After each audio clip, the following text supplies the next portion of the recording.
Okay, this is Mark Lynch. It's Rick Pisano. Oh, hi, Rick. Hi. I'm on my way back from the hospital, and this is the best connection I could get.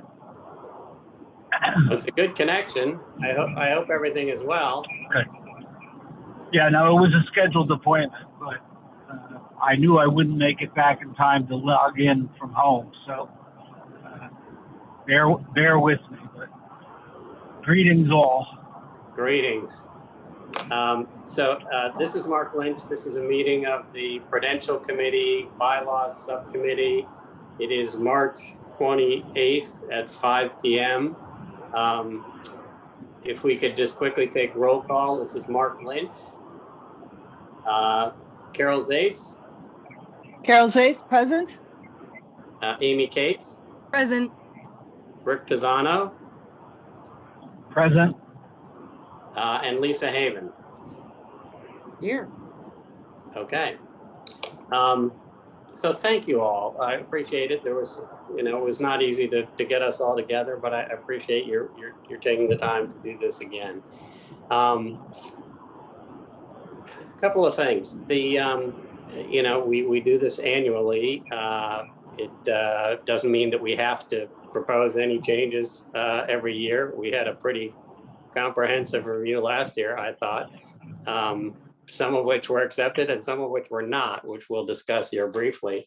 Ray Perone, our treasurer, also had an issue that he wanted to raise, and that relates to a gift policy. Unfortunately, Ray was not able to get to me, and I'm not sure if it's my fault or whose, a copy of his proposed language. So we may not be able to address that in this meeting. Lisa, let me ask you this. He mentioned that one of the other towns he works for has such a gift policy. And I looked up, go ahead.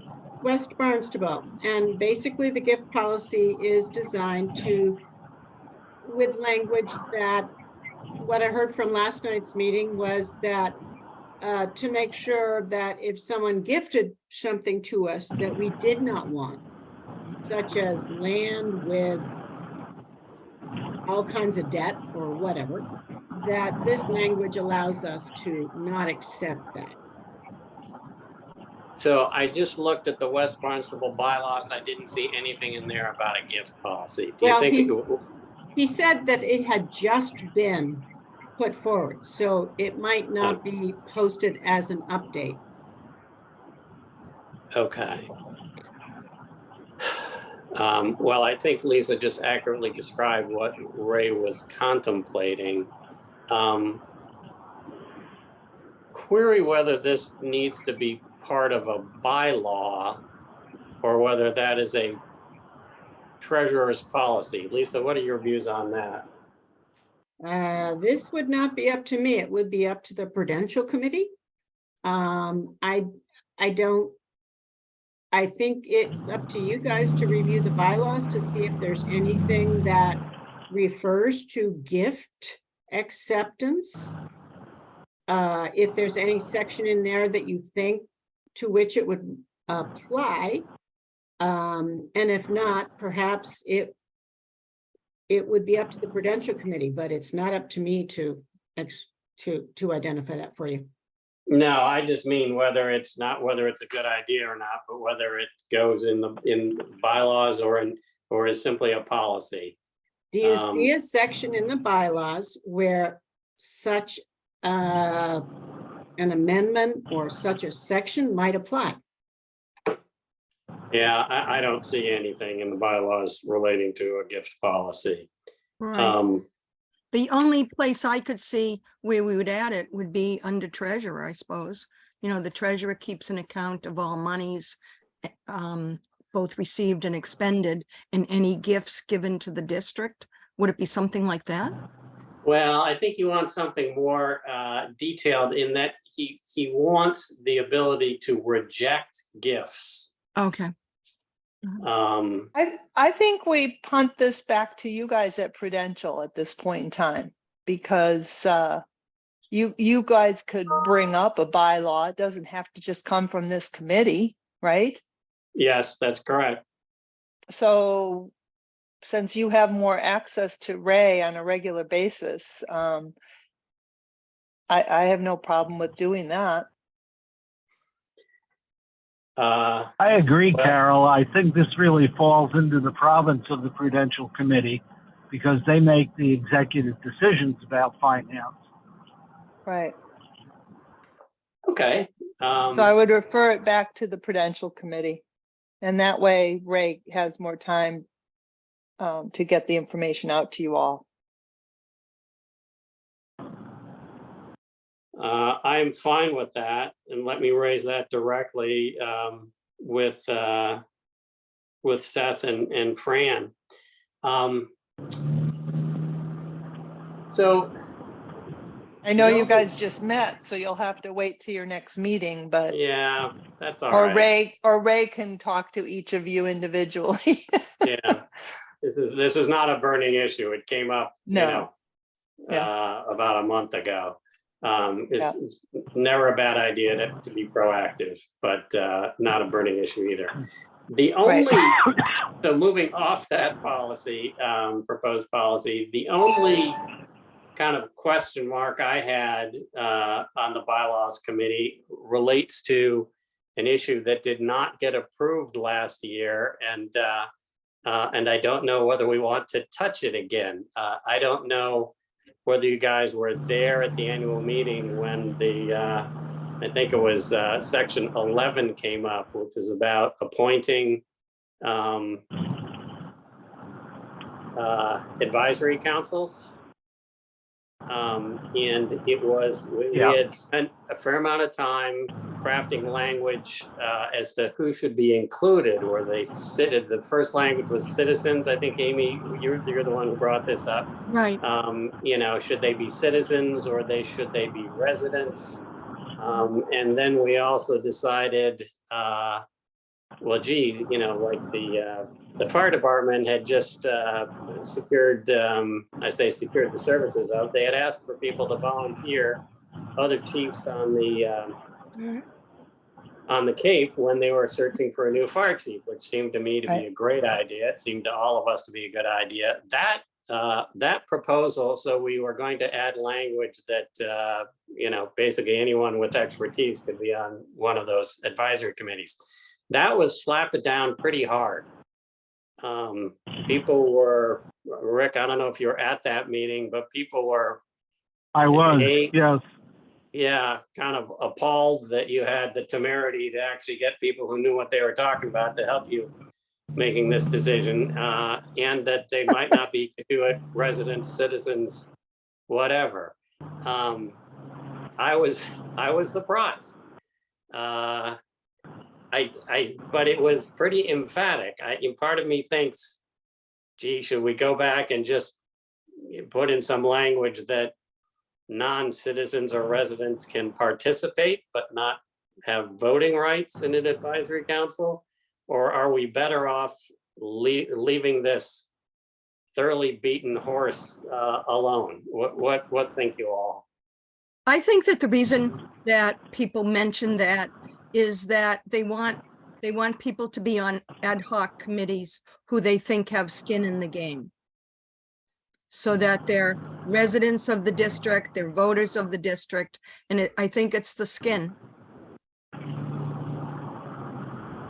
And what do you think about that, Amy? If there are people who are not residents or citizens, but who are, Expertise on the subject matter, which presumably is why you have an advisory committee. No, it's a great point. I hear you. I think it's a great point to bring people in that can give us information that we may or may not have. I do. I think it's a great point.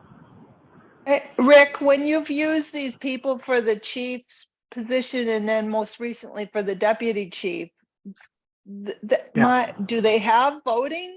They don't vote there. It's the commissioners that vote to appoint someone, right?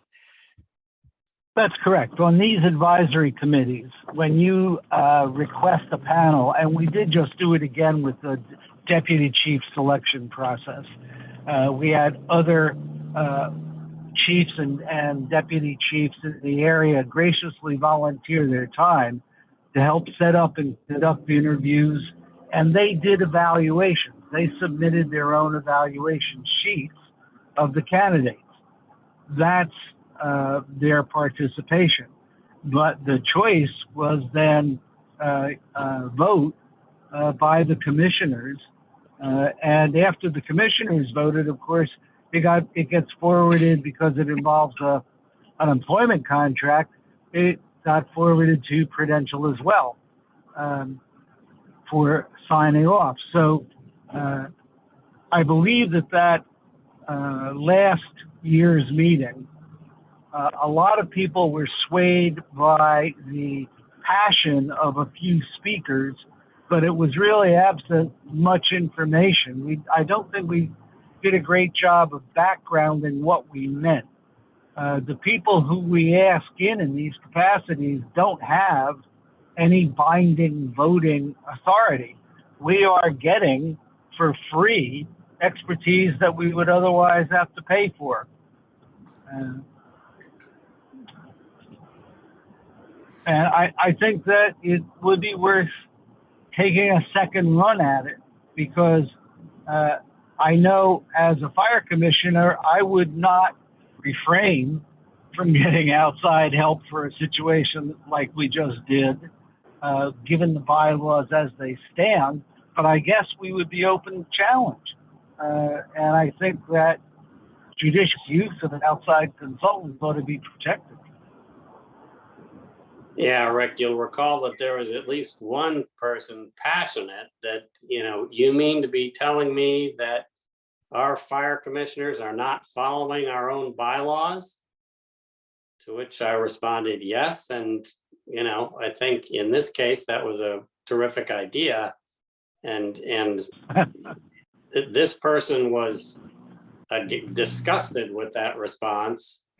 And, the vote went south from there. Can you tell me this is which what I section? mean, Mark, about, Go ahead. if I could just finish, the lack of backgrounding before the vote. I think I was unprepared for that response, but 20 minutes later, I would have loved to have been able to say, the first time we had to pick a chief when I was on the commission, the district paid $28,000 for an outside firm to be hired to make a recommendation for a chief. And by contrast, this time we got, to my opinion, a far better chief, and it didn't cost the district anything. And I think that if I had been able to make that point, a few people might have been swayed. So I agree, and here's maybe what we can do, potentially even starting this year, is include background information on specific bylaw changes or other specific warrant articles during the budget and candidates night, so that you do have a chance to explain it for the people who show up, is one idea. Yeah. I mean, I wouldn't want to spend idea.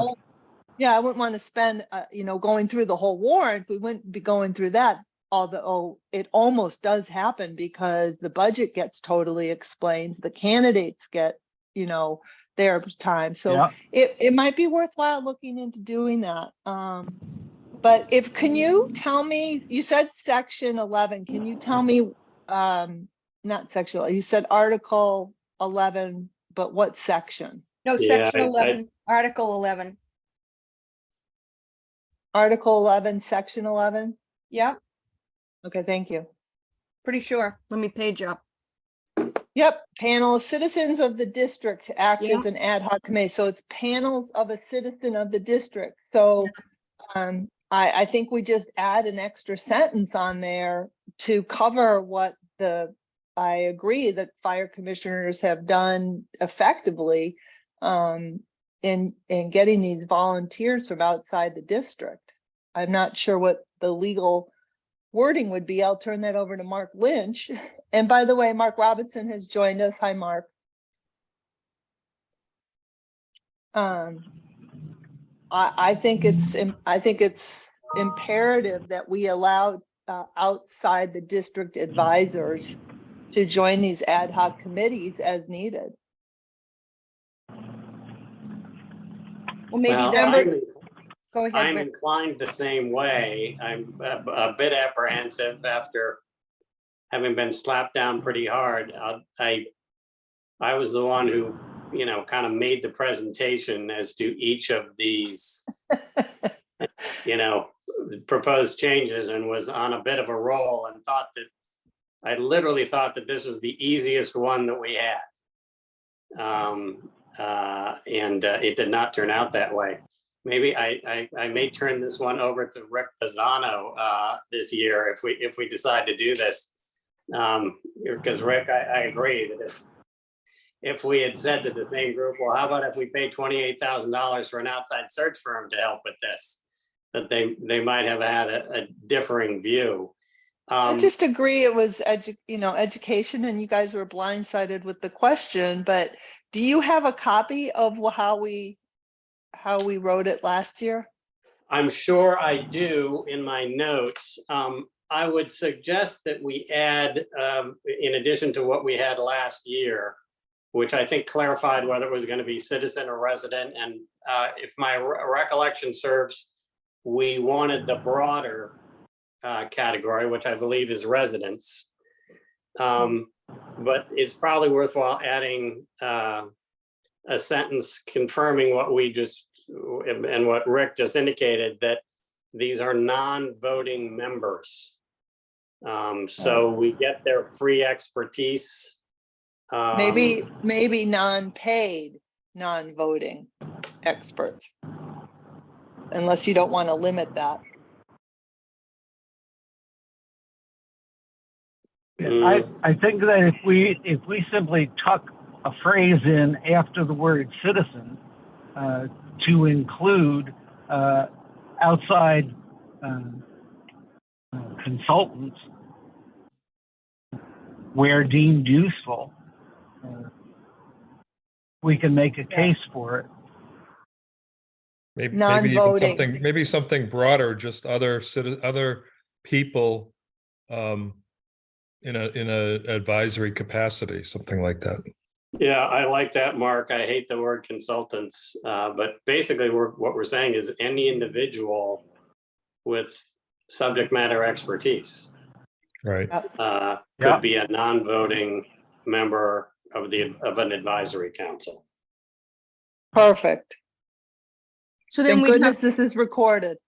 right, so then we'd have two sentences. So it would say appoint a panel of citizens of the district and any, and what did we say? Any people with expertise?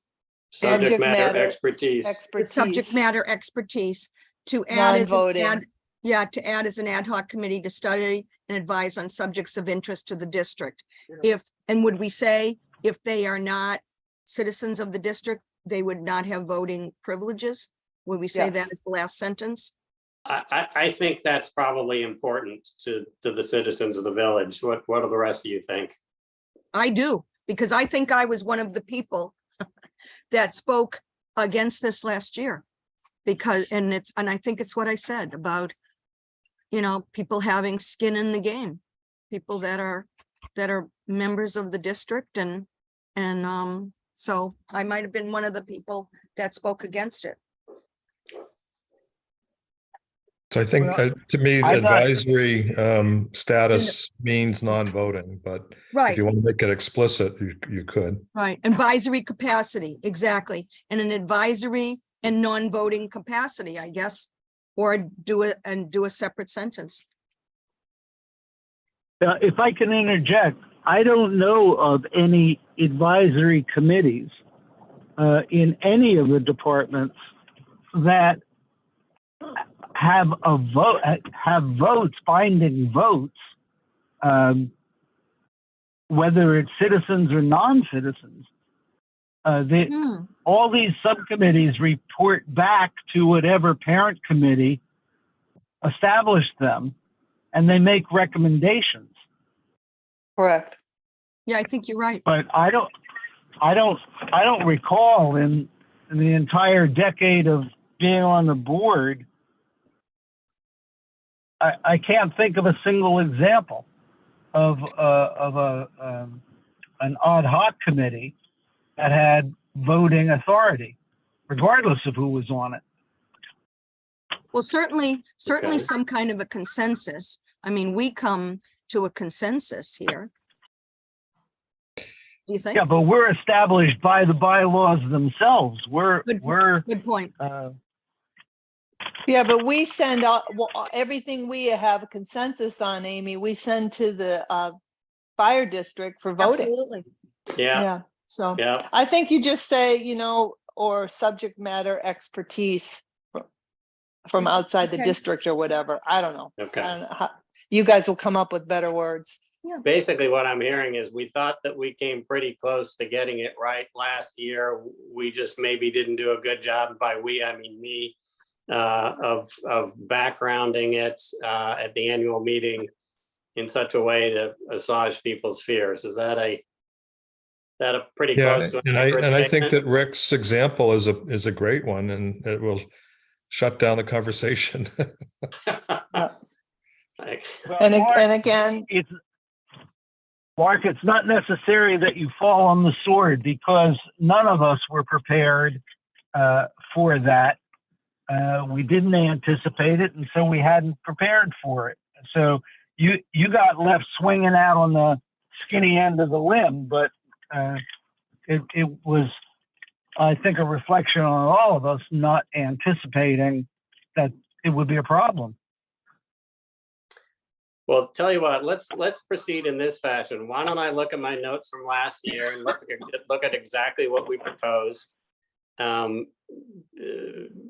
See if and send that around to the group. I may make a tweak or two based on our discussion today, and we can just do a kind of an up or down vote on whether we think that the consensus I have is that we all think we should try again. Is that fair? yes.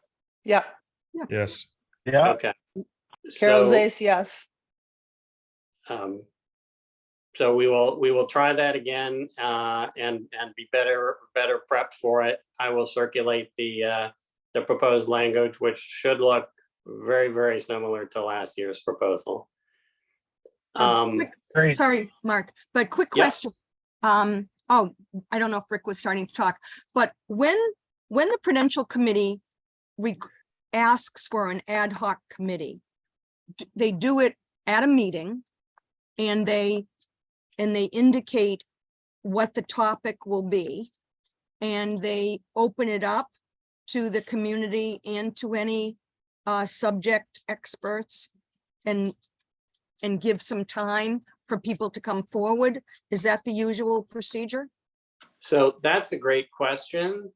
And I'm gonna ask Rick here. The answer to that is, I think, no, only in the sense of the Prudential Committee, for example, didn't get involved in the advisory committee that the fire commissioners put together for the chief or the deputy chief. So, that's part of one part of the question is, does the Prudential Committee get involved? I think probably the part that you were more interested in was, do these advisory council or advisory committee meetings get posted? And that I don't know the answer to. Rick, can you tell us what the practice has been? The practice has been in the fire department, when the search committee or selection committee is formed. You had the description of how, correct, Amy? And it was in an open meeting. It was formed. There was actually a citizen volunteer who was included, and those meetings then subsequently were posted with an agenda, And the subcommittee solicited outside participants and assistants from specialists, so other chiefs and assistant chiefs, as the case may be, Well, I think my from point is, surrounding districts. right, I think what I'm trying to say is if it's announced at a Prudential Committee meeting that there's going to be an ad hoc committee, then I would like to make sure that there aren't appointments to that committee that night that would preclude someone who had an interest in that committee coming forward and expressing their willingness to serve because that topic is of interest to them. And then they find out, oh my God, the ad hoc committee has already been appointed and I never had a chance to throw my hat in the ring. So section 11 that we're talking about, 1111 just says, you know, the three boards may from time to time appoint a panel of citizens of the district. It doesn't say that they have to open it up to the, you know, publicizing it to the district, et cetera. It just says they can appoint. So to act as an ad hoc committee. So But what you're asking. how appoint people of their choice? So what you're saying Yeah. is that It interested says citizens. may from time to, yeah, the Prudential Committee, the Board of Fire Commissioners, and the Right. Board of Water Commissioners. So those 9 people may from time to time appoint a panel of citizens of the district to study and advise on subjects of interest to the district. So that's a whole nother can of worms to go into making it more cumbersome for them to get these panels appointed that I think I would love to stay away from. I think that people who are interested are going to be at these meetings. We have public comment at the beginning and the end of these meetings, and you can certainly, you know, raise your hand to say, I'd like to be included. Or even you know, subsequently, I mean, if a exactly. committee was appointed and somebody came forward later and said, I'd like to be on that committee. I mean, we don't have any structures. Oh, no, we can only have 4 people. I'm sure Right. any committee that I would be on, I think would be happy to include, you know, somebody else with relevant experience and interest. Yeah. Okay. It's a good point, Amy. I do agree with Carol that it's probably beyond the purview of what we're currently trying to do. But I you know, I take comfort in Mark's words that yeah, anytime if there's public comment before and after, anybody should be able to weigh in substantively on any one of these committees. They are not all, I just want to make it clear too, these are not all appointed by the Prudential Committee. As I understand, the deputy chief and fire chief were appointed by the fire commissioners, and the Prudential Committee didn't get involved in that, just for sake of clarity. Yeah, well, it says all 3 groups in the article. Yeah, any one of the 3 groups can appoint an advisory committee. Right, right. Is there any other topic that we feel needs to be revisited, or that someone with a very close read has determined? I thought we did a good job last year of finding some things that needed to be tweaked just for accuracy purposes. Any other issues that need to be raised, or typos that need to be fixed, or confusing? I have a new bylaw, but why don't you finish your old bylaw first? Uh-oh. Okay. Yeah, it's the one you sent around. It's the one you sent around, right, Mark? I was hoping that's my first question. Did everybody get that? Yeah. Oh, was that the water department? Yeah, a new stabilization fund. Oh, okay.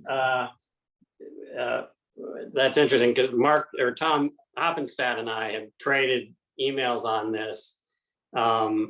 He said you guys brought it up and it was not voted on or voted down at the last water department meeting. No, so it wasn't voted on. We're shopping it around for opinions. I think we just got some feedback from the treasurer's office, and I think Tom was approaching the attorney for the district. So it's in a state of becoming. I think we could more knowledgeably talk about it next time. But the gist of it is that we established a stabilization fund for the water department a year or two ago, which uses the meter fees to create the stabilization fund, and that is intended to be used for emergency repairs or other major costs that weren't anticipated during the budget cycle, with the approval of the Prudential Committee. But this new one really comes out of a couple things. One is that we are I don't know how to put this. We're making way too much money through the water rates at this point. And yet we know we have huge capital costs coming down the pike. Perhaps even, a treatment plant at some point, which staggers the mind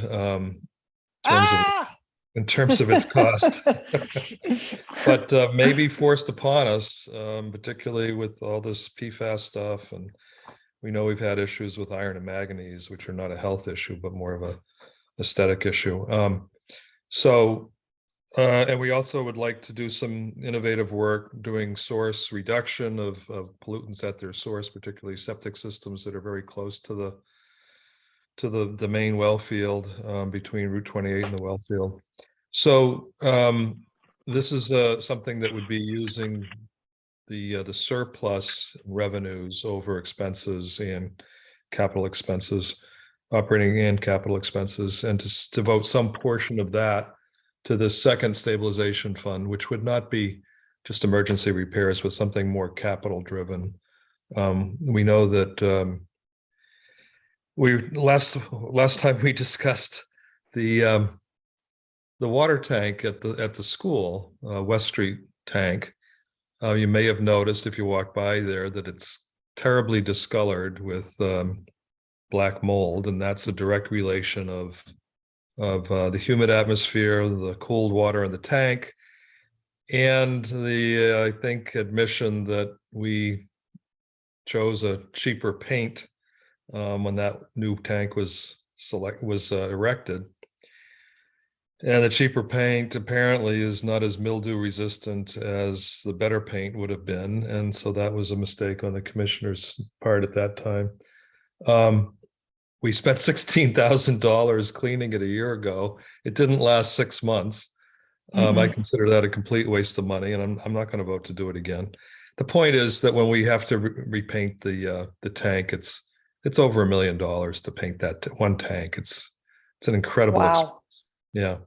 So, well, you imagine it's not just somebody going out with a roller. It's a very, this just mobilizing all the equipment is a big expense. So the point is, I think you've seen a draft. We're going to keep working on that. Maybe sometime in April we could have another meeting that, and I can bring forward the other comments that were associated with that for your review as well. Again, is this something Let me that the just jump bylaw, in for a does the second. bylaw committee have to do this, or can we punt this back to the water commissioners to bring their own new bylaw? Well, We're usually reviewing the bylaws. We're not Right. necessarily creating the bylaws. Yeah, That's a let good me, point. can I jump in for a second here? Because Mark, when we started this, Tom, I confirmed with Tom that the water stabilization fund proposal had not been passed, and that we would therefore not be bringing it up at the bylaws committee. And he responded that that's correct. Okay. So I specifically did not include this on the Good. agenda. Okay, I'm sorry. Then I apologize. I didn't realize that you had a further conversation with him. Yeah. So we should We have not probably. passed it. We have not rejected it. We're still getting more information on it. So. Okay. Yeah, I kind of asked. So we don't have to discuss it tonight. I've got a dinner date. Me too. We discussed this, by the way, briefly at the Prudential Committee meeting last night, and one issue that you guys probably want to address, and we probably need to loop Ray in on this, is that his view is that the water department is not generating excess funds. Because the water department is responsible for a large part of the debt obligations. And if you attribute those bonds to the water department, we're not making money. That, Okay. Your point is still well taken, that on the, you guys are making more and more money as you go along. So attributing it to the right account is necessary, but it's a bit of a happy problem. Okay. Well, then I will withdraw the suggestion until the appropriate time. How's that? Okay. All right. Yeah. And let us again, know. I think it's something that the water commissioners can come up with, just like the Prudential can come up with the gifting, which I don't think you were on at that point, but the new gifting policy, if it's a new bylaw, I see it coming from our elected officials versus this committee, which is just ad hoc to review what's already in place. Yeah, I tend to agree with Carol on that. Having said that, Mark, be happy to get the Prudential Committee and in particular Ray involved in helping to draft this, because this requires expertise beyond the bylaw committee. Okay, good. No, it's a good point. Not that you asked, but I think it's a great idea. Well, Nothing yeah, better I mean, than saving the money for the future capital projects. To me, I just, it makes no sense for COMM and Cotuit to each be constructing their own treatment plants sometime in the future. Okay. I understand there's some piping issue that's involved, but it makes no sense to me. Well, I'd be happy to be involved in that conversation. Yeah, I know very little about this, but that certainly is one thing that springs to my mind. Do we all need individual filtration plants? Isn't there one big one we can? That we don't want Cotuit's water commingling with COM water. Oh my God! Oh my God! We might all turn green. All right. A quick question, Mark. Yes. Could I just read Article 10, Section 1, and have you hear what I think might be an issue? Acceptance of these bylaws. This is Article 10, Section 1. Acceptance of these bylaws by a 2/3 majority of those present and voting shall void all previous bylaws of the Cotuit Fire District. Does that seem confusing to anybody? Shall void all previous bylaws of the Cotuit Fire District. No, I mean, once more. What? Can you read it once more, please? Okay. Article 10, Section 1, acceptance of these bylaws by a 2/3 majority vote of those present and voting shall void all previous bylaws of the Cotuit Fire District. Is that too all encompassing? No, I think it just means that any new votes, any new bylaws voted on thanks, will Carol. supersede the previous sections. I don't think it means that it's not sending away the bylaws into the ether. Right, but that's what it says, shall void all previous bylaws. So I just looked at it and I thought, why didn't I see this before? Or why didn't I wonder about this before? So I just thought I'd read it to you guys. Maybe it doesn't need anything. Amy, the wording refers to the fact that the bylaws are considered a unitary element. So a draft of the bylaws or an addition of the bylaws is the whole deal. And if in a particular edition there are new bylaws or modified bylaws, that whole edition supersedes and replaces any previous whole edition. Okay, right. Section 2, Rick, addresses altering or amending bylaws. It was Section 1 that talked about voiding all previous bylaws. So maybe it's nothing. Maybe I just read too much into it, but I thought since we're here, I'd point it out. No, that's a good point. Why don't we all take take an opportunity to review that before our next call? Okay, I just posted it to everybody in chat. If you didn't have a copy up right now, you could see it in Right. your chat. yeah, Okay. all right. Okay, so Good dog. to summarize the gift policy, we are looking for a proposal from the Prudential Committee with the language that the Prudential Committee would be happy with. We are, with regard to the Water Stabilization Fund, we are looking to see similarly from the Water Department if this is something that, well, first of all, indication that they're interested in pursuing this and pursuing it.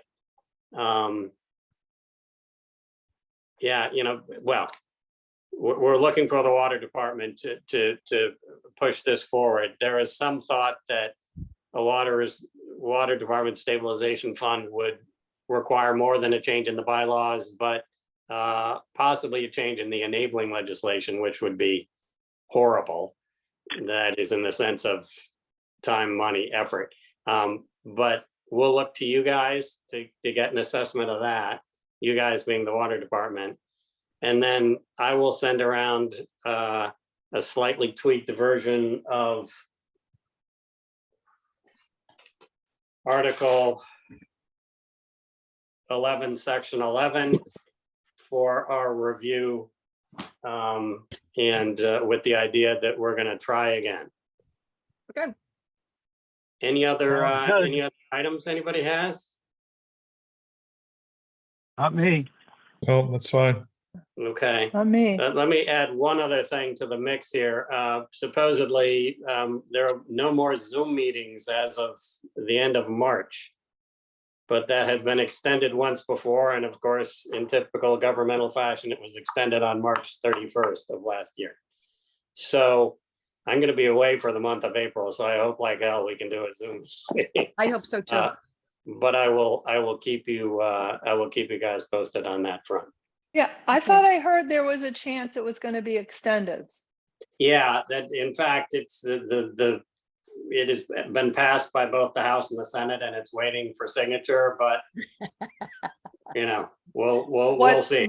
It's only March 28th. I got plenty of time. What has been passed that it's extended? And an extension, another Okay. extension. So I can do this offline, but are you saying that if the governor or if the state doesn't approve it, you cannot hold meetings that way?